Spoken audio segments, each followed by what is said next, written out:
Hello dear students. जो हम RRB NTPC और ग्रुप डी के प्रीवियस ईयर के क्वेश्चंस कर रहे थे उसकी सेकंड पार्ट लेकर आ गया हूँ मैं। हमने फर्स्ट पार्ट में 50 क्वेश्चंस डिस्कस किए थे। इस पार्ट में हम नेक्स्ट 50 क्वेश्चंस डिस्कस करेंगे, जिनकी बहुत ज़्यादा उम्मीद है। अब जो एग्ज़ाम होगा एनटीपीसी और ग्रुप डी का आरआरबी का, उसमें बहुत ज़्यादा संभावनाएं हैं उनकी आने की, क्योंकि रेलवे के एग्ज़ाम में रिपीट क्वेश्चन बहुत ज़्यादा होते हैं। ठीक है, तो स्टार्ट करते हैं। स्टार्ट करने से पहले इस वीडियो को याद रखना, मेरा चैनल सब्सक्राइब करना ना भूलना, जिसका नाम है विकास डीएस सॉल्यूशंस। चैनल को ज़्यादा से ज़्यादा शेयर करो, सब्सक्राइब करो, कमेंट करो, वीडियोस को लाइक करते रहो और देखते रहो पूरी वीडियो, क्योंकि एग्ज़ाम का आपको पता ही है, सीजीएल वगैरह एसएससी के तो सारे आए गए हैं डेट्स, बाकी की भी डेट आ सकती हैं, तो तैयार रहो। ठीक है, चलो स्टार्ट करते हैं।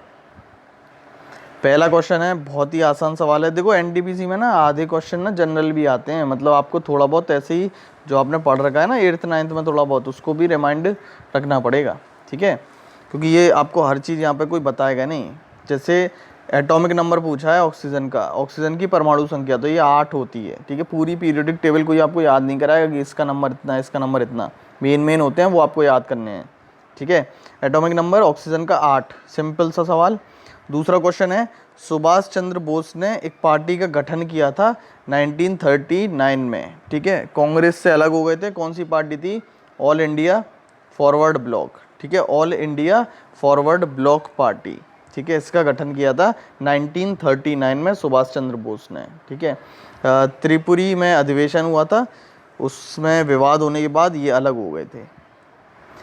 नेक्स्ट, चोल वंश का अंतिम राजा कौन था? तो चोल वंश के जो अंतिम राजा थे वो थे राजेंद्र चोल तृतीय। ठीक है, नेक्स्ट क्वेश्चन है चौथा, केवल भारतीय गवर्नर जनरल कौन रहे हैं, यानी एकमात्र भारतीय गवर्नर जनरल कौन रहे हैं? तो जब आज़ाद हो गए थे हम, तो एक साल के लिए 1947 से 48 तक लॉर्ड माउंटबेटन ही रहे थे, लेकिन भारतीय में केवल एक ही रहे हैं 1948 से 1950 तक, जब तक संविधान नहीं बना। तो वो थे सी राजगोपालचारी। ठीक है, पहले व्यक्ति हैं जिन्हें भारत रत्न भी मिला है। पांचवा क्वेश्चन है, किसको 1903 में फिजिक्स में और 1911 में केमिस्ट्री में 2 बार नोबेल पुरस्कार दिया गया है? तो वो है मैरी क्यूरी। ठीक है, रेडियो एक्टिविटी से रिलेटेड है, इंपॉर्टेंट है, याद रखना, मैरी क्यूरी। ठीक है, मैडम क्यूरी भी कहते हैं। नेक्स्ट है, the second airport in the national capital region. ये करंट का सवाल है बेसिकली, उस समय पूछा गया था लेकिन अभी भी पूछा जा सकता है। तो दिल्ली के राष्ट्रीय राजधानी जो क्षेत्र है उसमें दूसरा हवाई अड्डा कहाँ बनना है? भिवाड़ी में बनना है। ठीक है, राजस्थान में, और एक यूपी में जेवर में भी बन रहा है। ठीक है, next, first modern summer Olympics, पहला ओलंपिक कहाँ हुआ था? 1896 में हुआ था, ये बता चुका हूँ मैं आपको। 1896 में हुआ था एथेंस में, ग्रीस, यूनान में। ठीक है, नेक्स्ट, किस धातु का या किस का परमाणु क्रमांक 3 है? 3 होता है लिथियम का। ठीक है, इसकी बैटरी बनती है lithium ion battery. Next, Kesari और मराठी न्यूज़पेपर जो अखबार थे वो किसने चलाए थे? तो केसरी और मराठी बार बार पूछा जाता है, लिए बाल गंगाधर तिलक जी के द्वारा चलाए गए थे। ठीक है, उपाधि क्या है बाल गंगाधर तिलक को? लोकमान्य कहते हैं इनको। ठीक है, नेक्स्ट है, विश्व का पहला कैशलेस देश कौन सा बना है? तो वो बना है स्वीडन। ये करंट का सवाल था उस समय का, अब इतनी इंपॉर्टेंस नहीं है। नेक्स्ट, ये भी क्वेश्चन बार बार आता है, गौतम बुद्ध ने अपना पहला उपदेश कहाँ दिया था? तो ये दिया था सारनाथ में। ठीक है, वाराणसी, सारनाथ। ठीक है, और इसको एक विशेष नाम से जाना जाता है, पहले उपदेश को कहते हैं धर्म चक्र प्रवर्तन। ठीक है, क्या कहते हैं इसको? धर्म चक्र प्रवर्तन। नेक्स्ट क्वेश्चन है, चंद्रगुप्त जो गुप्त वंश था उसका वास्तविक संस्थापक पूछा है। ठीक है, तो देखो गुप्त वंश की स्थापना तो श्रीगुप्त ने कर दी थी।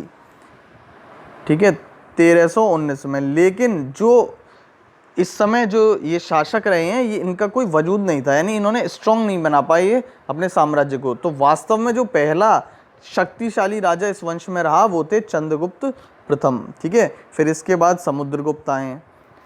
नेक्स्ट सवाल है, स्वराज पार्टी के फाउंडर कौन थे, संस्थापक कौन थे? तो वो थे मोतीलाल नेहरू। 3 व्यक्ति थे ये, मोतीलाल नेहरू, CR दास और NC केलकर। ठीक है, ये तीनों व्यक्ति थे, तो तीनों में से जो भी ऑप्शन में मिल जाए। नेक्स्ट, पहली बार भारत ने ओलंपिक में कब हॉकी में मेडल जीता था? ठीक है, तो लगातार 3 बार भारत ने जीता था, 1928, 1932 और 1936 में। ठीक है, 3 बार लगातार जीता था जब मेजर ध्यानचंद थे। ठीक है, हॉकी विजार्ड कहते हैं। तो पहली बार जीता 1928 में।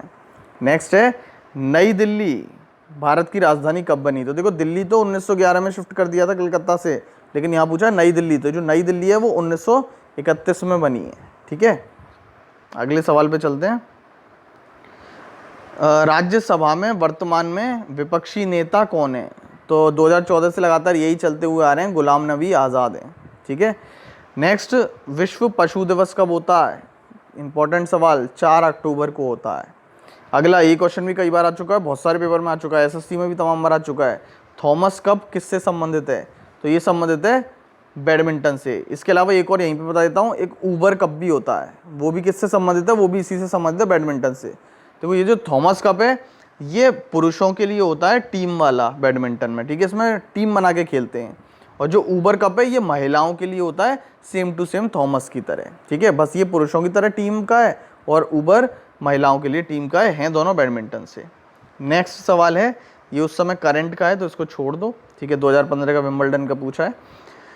अगला इंपॉर्टेंट क्वेश्चन है 20वां, distance of light travelled in 1 year. 1 साल में प्रकाश के द्वारा तय की गई दूरी को क्या कहते हैं? डायरेक्ट परिभाषा पूछ ली है, प्रकाश वर्ष कहते हैं। ठीक है, 1 साल में कितना प्रकाश चलता है उसको प्रकाश वर्ष कहते हैं। कैसे निकालोगे? तो नियर अबाउट 9.1 इंटू 10⁵ होता है। ठीक है, निकाल सकते, इंटू 10⁵ होता है, सॉरी, इसको आराम से निकाल सकते हो। प्रकाश की गति से मल्टीप्लाई कर दो समय का। 1 साल में कितने सेकंड? 365 दिन, 1 दिन में 24 घंटे, 1 घंटे में 60 मिनट और 1 मिनट में 60 सेकंड। तो ये सब मल्टीप्लाई करके नियर अबाउट जो आएगा वो उतना ही आएगा। ठीक है, 10⁻15 के आसपास।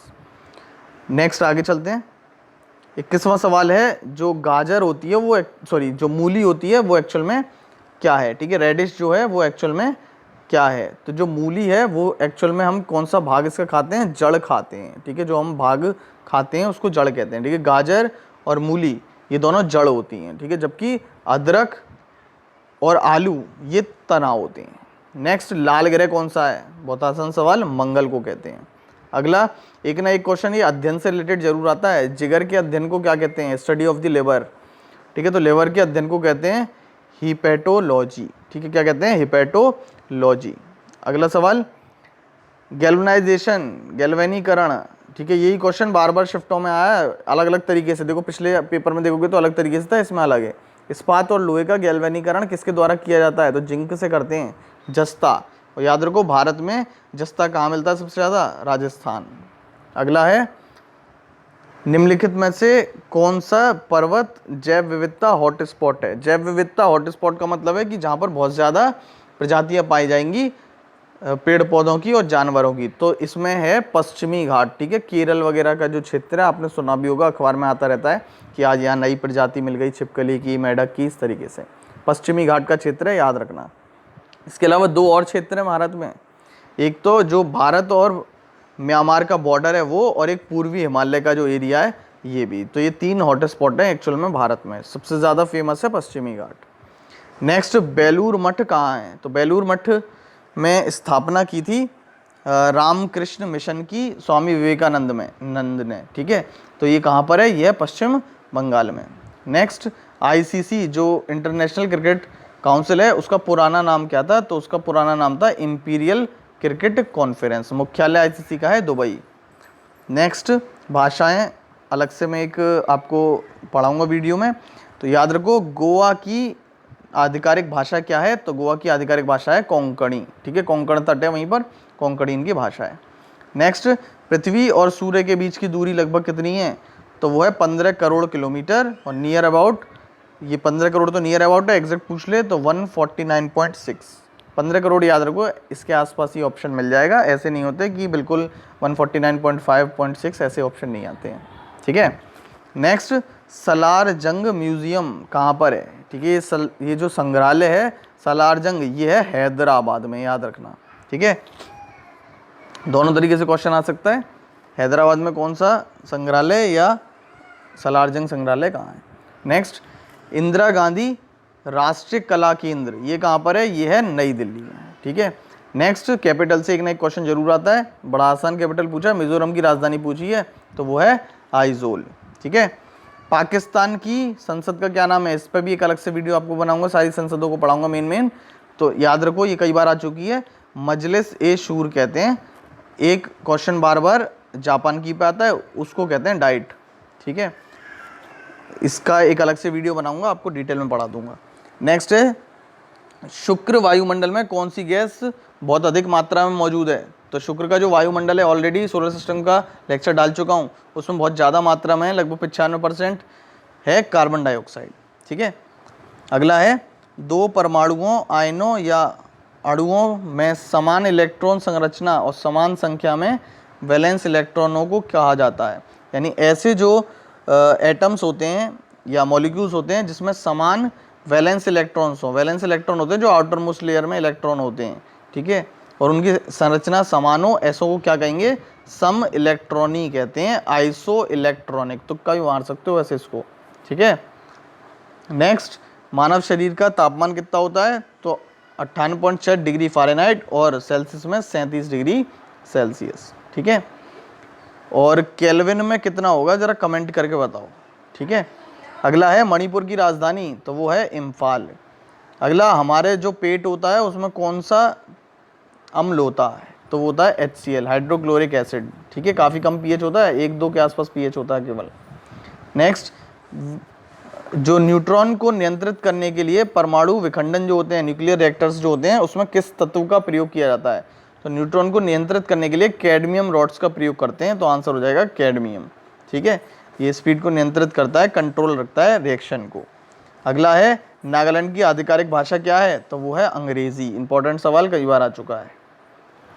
अगला है, विजय स्तंभ, ठीक है, टावर ऑफ विक्ट्री कहाँ पर है ये, तो ये चित्तौड़गढ़ राजस्थान। किसने बनवाया था ये बनवाया था राणा कुंभा ने। ठीक है, किसने बनवाया था, राणा कुंभा ने बनवाया था टावर ऑफ विक्ट्री, विजय स्तंभ, चित्तौड़गढ़ राजस्थान में। नेक्स्ट, मिल्खा सिंह को किस नाम से प्रसिद्ध हैं, तो ये सबको पता होगा, फ्लाइंग सिख कहते हैं इनको। ठीक है, काफ़ी तेज दौड़ते थे। नेक्स्ट, सबसे छोटा ग्रह कौन सा है, बहुत आसान सवाल, बुध, मरकरी।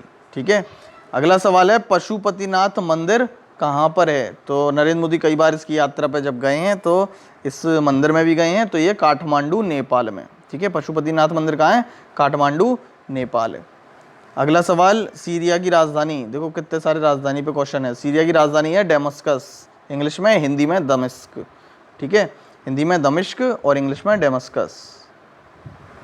46 क्वेश्चन है, किसी बॉल को आप जब दीवार पर मारते हो तो रबड़ की गेंद वापस उछलना वो क्या कहलाएगा, किसके कारण होता है, किस नियम के कारण, तो वो होता है न्यूटन का तीसरा नियम, एक्शन रिएक्शन लॉ, क्रिया प्रतिक्रिया का नियम। ठीक है, जितना फोर्स बॉल दीवार पे लगाएगी उतना ही फोर्स दीवार बॉल पर लगाएगी।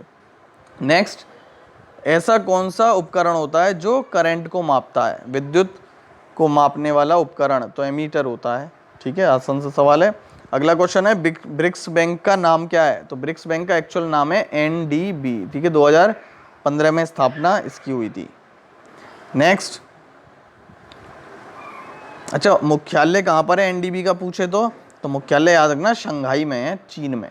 ठीक है, अगला, ऐसे कौन से प्रधानमंत्री हैं जिन्हें भारत रत्न मिला, तो ये उस समय का क्वेश्चन पूछा है। ठीक है, तो अटल बिहारी वाजपेयी, उस समय का ही क्वेश्चन पूछा था। ठीक है, वैसे तो और भी प्रधानमंत्री हैं जिन्हें भारत रत्न मिला है। ठीक है, जवाहरलाल नेहरू हैं, इंदिरा गांधी हैं, राजीव गांधी हैं। नेक्स्ट, ब्लड ग्रुप की खोज किसने की थी, बेसिकली ये पूछा गया है। संस्थापक कौन है, तमाम बार क्वेश्चन आ चुका है, बायो का क्वेश्चन है। इसका आंसर हो जाएगा कार्ल लैंडस्टीनर। ठीक है, तो ये 50 क्वेश्चन थे। देखो ज़्यादा टफ क्वेश्चन नहीं आते हैं, लेकिन हाँ बेसिक थोड़ा सा तो आपको दिमाग होना चाहिए, कॉमन सेंस टाइप का होना चाहिए।